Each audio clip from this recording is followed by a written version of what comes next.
വയനാടിൻ്റെ വാഗമണ്ണിലേക്ക് എല്ലാവർക്കും സ്വാഗതം. ഇന്ന് നമ്മൾ കാണാൻ പോകുന്നത് വയനാട്ടിലുള്ള മുനീശ്വരൻ കുന്ന് എന്ന് പറയുന്ന ഒരു സ്ഥലമാണ്. ഇത് വയനാടിൻ്റെ വാഗമൺ എന്നും അറിയപ്പെടുന്നു. ഇപ്പോൾ ഞാനുള്ളത് തലപ്പുഴയിലാണ്. ഇവിടെ നിന്ന് 3 കിലോമീറ്റർ മാത്രമാണ് മുനീശ്വരൻ കുന്നിലേക്കുള്ളത്. കോഴിക്കോട്ട് നിന്ന് താമരശ്ശേരി ചുരം വഴി കൽപ്പറ്റ, പനമരം, മാനന്തവാടി വഴി തലപ്പുഴയിലെത്താം. മാനന്തവാടിയിൽ നിന്ന് 13 കിലോമീറ്റർ ദൂരമാണ് തലപ്പുഴയിലേക്ക്. മൈസൂരിൽ നിന്ന് വരുന്നവർക്ക് HD കോട്ട, ബാവലി, മാനന്തവാടി വഴിയും തമിഴ്നാട്ടിൽ നിന്ന് വരുമ്പോൾ ഗൂഡല്ലൂർ, ബത്തേരി വഴിയോ കൽപ്പറ്റ വഴിയോ മാനന്തവാടിയിൽ എത്താം. തലപ്പുഴയിൽ നിന്ന് മുനീശ്വരൻ കുന്നിലേക്കുള്ള വഴിയിലാണ് ഞാനിപ്പോൾ ഉള്ളത്. ഈ ഒരു വഴിയിലുള്ള രണ്ട് ഭാഗത്തുമുള്ള കാഴ്ചകൾ അതിമനോഹരമാണ്. നിറയെ പച്ചപ്പ് നിറഞ്ഞതും അതുപോലെ തന്നെ പലതരത്തിലുള്ള കൃഷിയിടങ്ങളുമാണ് ഈ രണ്ട് ഭാഗത്തായിട്ട് നമുക്ക് കാണാൻ സാധിക്കുന്നത്. നിറയെ പച്ചപ്പ് നിറഞ്ഞ മൊട്ടക്കുന്നുകളും അതുപോലെ തന്നെ തേയിലത്തോട്ടങ്ങളും അതിമനോഹരമായ തേയിലത്തോട്ടങ്ങളുമാണ് ഈ വഴിയുടെ രണ്ട് ഭാഗത്തുമായി നമുക്ക് കാണാൻ കഴിയുന്നത്. കുറേ ദൂരം മുന്നോട്ട് പോകുമ്പോൾ അങ്ങ് അകലെയായി മുനീശ്വരൻ കുന്ന് കാണാൻ കഴിയും. ആ മുന്നിൽ കാണുന്ന ആ ഒരു കുന്നാണ് മുനീശ്വരൻ കുന്ന് എന്ന് പറയുന്നത്. ഓരോ സമയത്തും ഓരോ കാഴ്ചകളാണ് മുനീശ്വരൻ കുന്ന് സഞ്ചാരികൾക്കായി ഒരുക്കിയിരിക്കുന്നത്. കോടമഞ്ഞിൽ പുതഞ്ഞ പ്രഭാതങ്ങൾ, തെളിമയുള്ള നീലാകാശവും താഴ്വര കാഴ്ചകളും, തണുത്ത കാറ്റുള്ള പകൽ നേരങ്ങൾ, ചെഞ്ചോപ്പണിഞ്ഞ സായന്ത്രങ്ങൾ, ഇങ്ങനെയുള്ള വിവിധ തരത്തിലുള്ള കാഴ്ചകൾ നമുക്ക് മുനീശ്വരൻ കുന്നിൽ കാണാം. ഇപ്പോൾ നമ്മൾ മുനീശ്വരൻ കുന്നിൻ്റെ ആ ഒരു എൻട്രൻസ് കവാടത്തിൽ എത്തിയിട്ടുണ്ട്. ഇവിടെ നിന്ന് മുകളിലേക്ക് നല്ല കയറ്റമാണ്. കാറ്, ബൈക്കൊക്കെ മുകൾ അതിനടുത്ത് മുനീശ്വരൻ കുന്ന് വരെ പോവും എങ്കിലും വീതി കുറഞ്ഞ റോഡാണ്.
നമ്മളിപ്പോൾ മുനീശ്വരൻ കുന്നിൻ്റെ ആ മുകൾ ഭാഗത്ത് എത്തിയിട്ടുണ്ട്.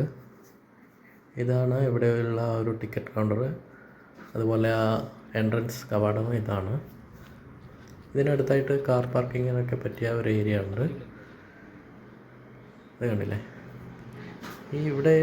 ഇവിടെ നിൽക്കുമ്പോൾ തന്നെ ചുറ്റിലുള്ള കാഴ്ചകൾ അതിമനോഹരമാണ്. ഇവിടെ ധാരാളം ടെൻറ്റ് ഹൗസുകൾ പോലുള്ള കാര്യങ്ങളൊക്കെ കാണാം. പക്ഷേ അതൊന്നും മെയിൻ്റനൻസ് ഇല്ലാതെ എല്ലാം നശിച്ച അവസ്ഥയിലാണുള്ളത്. ഇവിടെ നിന്നുള്ള വ്യൂ തന്നെ എത്ര മനോഹരമാണ്.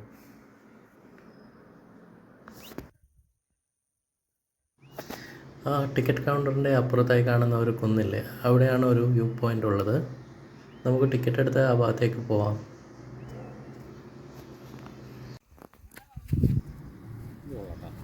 ഇതാണ് നമ്മുടെ ടിക്കറ്റ് കൗണ്ടർ. നമുക്ക് അകത്തേക്ക് പോവാം.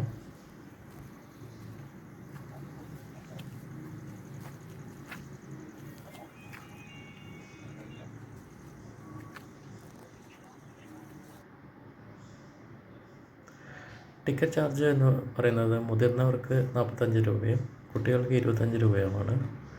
അതുപോലെ വീഡിയോ ക്യാമറയ്ക്കൊക്കെ എക്സ്ട്രാ ചാർജുണ്ട്. ഒരു മനോഹരമായ ഒരു ടിക്കറ്റ് കിട്ടിയിട്ടുണ്ട്.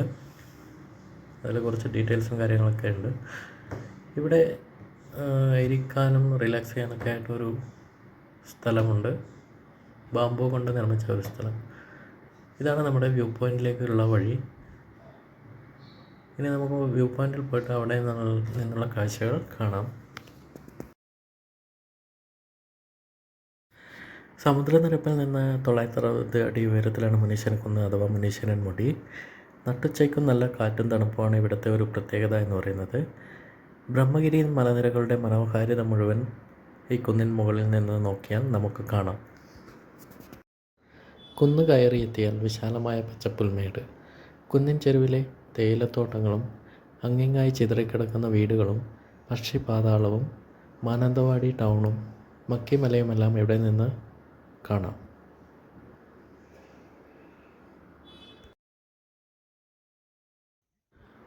ബ്രഹ്മഗിരി പർവ്വതനിരയുടെ ഭാഗമാണ് മുനീശ്വരൻ കുന്നും. കുന്നിന് മുകളിലായി ചെറിയൊരു ക്ഷേത്രമുണ്ട്. മുനീശ്വരൻ കോവിൽ എന്നാണ് പേര്. തേയിലത്തോട്ടത്തിൽ ജോലിക്കായി പണ്ട് ബ്രിട്ടീഷുകാർ ധാരാളം തമിഴരെ കൊണ്ടുവന്നിരുന്നു. അവരുടെ ആരാധനാലയമായിരുന്നു മുനീശ്വരൻ കോവിൽ. ഇപ്പോഴും അവിടെ പൂജയും വഴിപാടുകളുമുണ്ട്. മുനീശ്വരൻ എന്നാൽ പരമശിവൻ. ക്ഷേത്രത്തിന് സമീപത്തായുള്ള ആൽമരച്ചോട്ടിൽ പണ്ട് ശ്രീരാമൻ സീതയെ വീണ്ടെടുക്കാൻ പോകും വഴി വിശ്രമിച്ചു എന്നാണ് കഥ. ഭഗവതി ടീ എസ്റ്റേറ്റിൻ്റെ കൈവശമായിരുന്നു മുനീശ്വരൻ ക്ഷേത്രം ആദ്യം. പിന്നീട് ആസാം ബ്രൂക്ക് കമ്പനിയുടെയും പാരിസൺസിൻ്റെയും അധീനതയിലേക്കെത്തിയ ക്ഷേത്രം ഇപ്പോൾ നിക്ഷിപ്ത വനഭൂമിയിലാണ്. മഞ്ഞൾ പൊതിഞ്ഞ കുന്നിൻ ചെരുവിന് താഴെയായി ഒരു ഗുഹയുമുണ്ട്.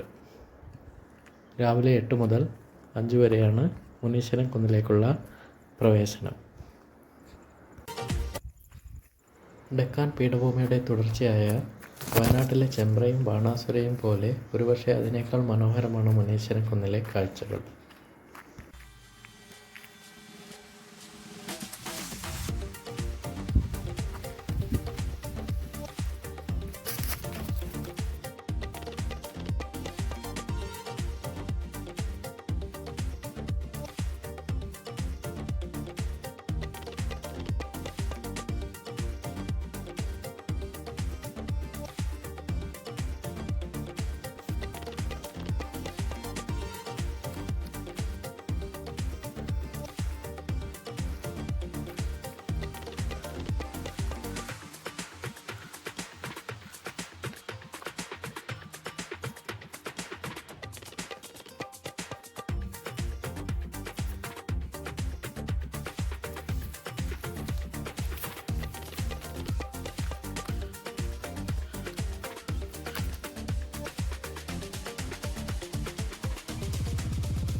ഇപ്പോൾ ഞാനുള്ളത് നേരത്തെ പോയുള്ള ഒരു വ്യൂ പോയിൻ്റിൻ്റെ ഓപ്പോസിറ്റ് സൈഡിലുള്ള ഒരു കുന്നിൻ മുകളിലാണ്.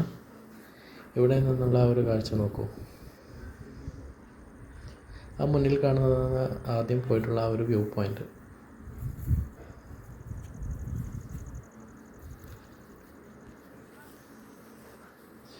ഈ മുന്നിൽ കാണുന്നതാണ് നേരത്തെ പറഞ്ഞിട്ടുള്ള ആ ഒരു ആൽമരം. ഒറ്റപ്പെട്ട് നിൽക്കുന്ന ഒരു ആൽമരമാണ്. ഇതിന് താഴെയായി വിളക്ക് വെക്കുന്ന ഒരു സ്ഥലമൊക്കെ കാണാം.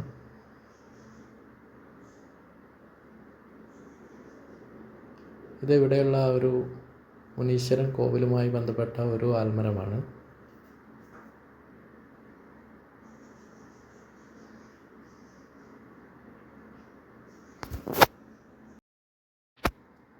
ഈ മലമുകളിൽ ഒറ്റപ്പെട്ട് കിടക്കുന്ന ഈ ഒരു ആൽമരം കാണാൻ നല്ല ഭംഗിയുണ്ട്.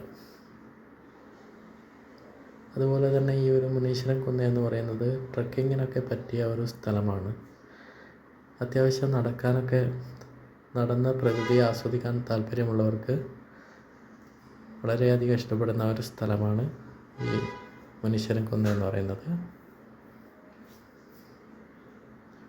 ഓരോ ഭാഗത്ത് വന്നാലും വ്യത്യസ്തമായ കാഴ്ചകളാണ്. അതുപോലെ തന്നെ ഓരോ സമയത്തും വ്യത്യസ്ത കാലാവസ്ഥയുമാണ് ഇവിടെയുള്ളത്. അപ്പോൾ ഇത്രയൊക്കെയാണ് മുനീശ്വരൻ കുന്നിനെക്കുറിച്ച് പറയാനുള്ളത്. വീഡിയോ എല്ലാവർക്കും ഇഷ്ടപ്പെട്ടു എന്ന് കരുതുന്നു. വീഡിയോ ഇഷ്ടപ്പെട്ടാൽ സപ്പോർട്ട് ചെയ്യുക. പുതിയൊരു വീഡിയോ ആയിട്ട് വീണ്ടും കാണാം. ബൈ.